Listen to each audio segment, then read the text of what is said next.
This is a demonstration of how LeChatelier's principle helps us to look at what we might expect to happen if we start changing different factors. This right here is a sample of COCl2.6H2O, cobalt chloride hexahydrate. It's also written this way, I hope you can see that. It says, this is the reaction, heat, so it's an endothermic reaction, plus this pink stuff, that's this guy right here, cobalt with 6 waters associated with it, plus 4 chlorides. And that's in equilibrium with this blue compound, COCl4, which has -2 charge, and 6 waters. So what we're going to do is we're going to kind of mess with this idea of equilibrium and see what happens and look at how LeChatelier's principle applies. You'll notice right now we're on the reactant side, that's the pink side right there. What we're going to do is we're actually going to stress our reaction. And the way that we're going to do that is we're going to do that by adding in hydrochloric acid. So hydrochloric acid probably comes as no shock to you, is kind of nasty stuff, but also happens to be a delightful source of chloride ions, right? HCl has chloride ions. So for a moment, hit pause and then hit play when you think you know the answer to which side is this stressing and what do you expect the outcome to be when I add a bunch of chloride ions to the system. Hopefully you've had a chance to think about it and predict the outcome. If I add chloride ions to this, it is going to affect this guy right here. I end up increasing the concentration of my chloride. Now I have too many reactants, it needs to go ahead and make my products, right? So basically, as I do that, I've increased my reactants, my Q has gotten too small, and so I need to go make more products because it's not big enough. So now I'm going to go ahead and add some pretty nasty hydrochloric acid. You'll notice it turned a lovely blue. It's kind of purplish right now, but you kind of get the gist. I want to make sure you can see that. So now we're over here. We're in cobalt chloride. You can argue that's blue purplish color, but it certainly isn't that pink that we began with. So next thing we're going to do is we're going to affect the system. Let me erase kind of this part here. We're going to affect the system by adding heat. Sorry, by adding ice, which is the same as removing heat.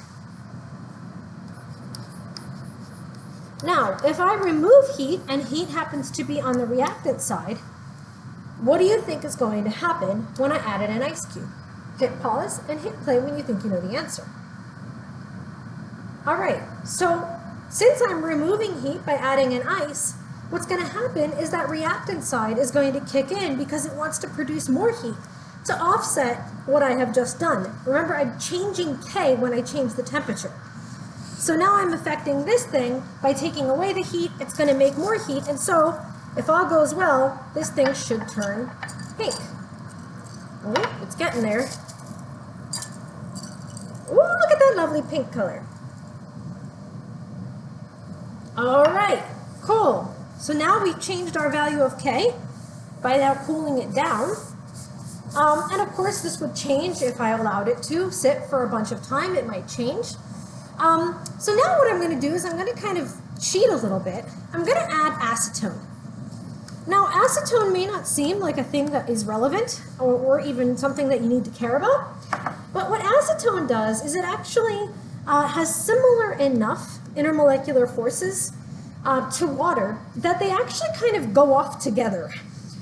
So instead of just being acetone and water separately, they sort of form this little sort of like a loosely bound complex, which means that effectively I'm removing water, the pure water, out of the solution, and I'm creating this sort of secondary reaction. It's not really a reaction, but it's an interaction between acetone and water.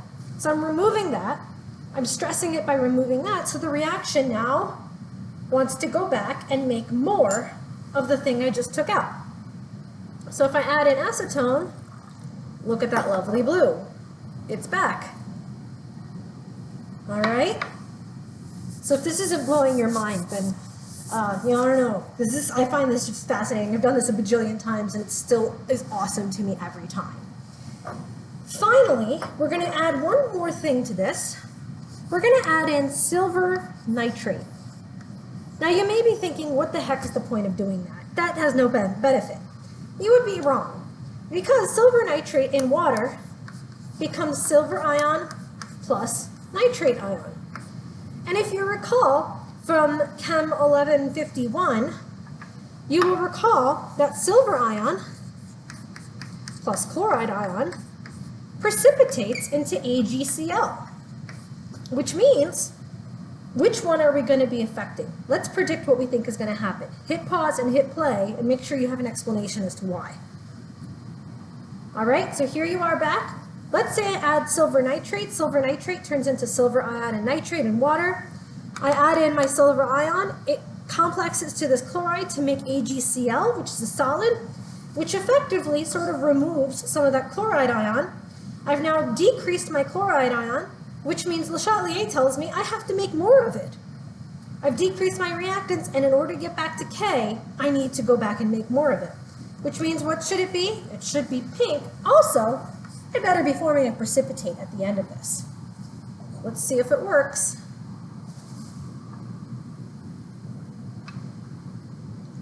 Ooh, look at that. So it's kind of milky, and if you'll notice, it's sort of a milky pink color. You can kind of see next to the lab coat, that's more white. It's definitely a pink color. So I hope that you found this kind of interesting, and certainly a good way of thinking about how LeChatelier works.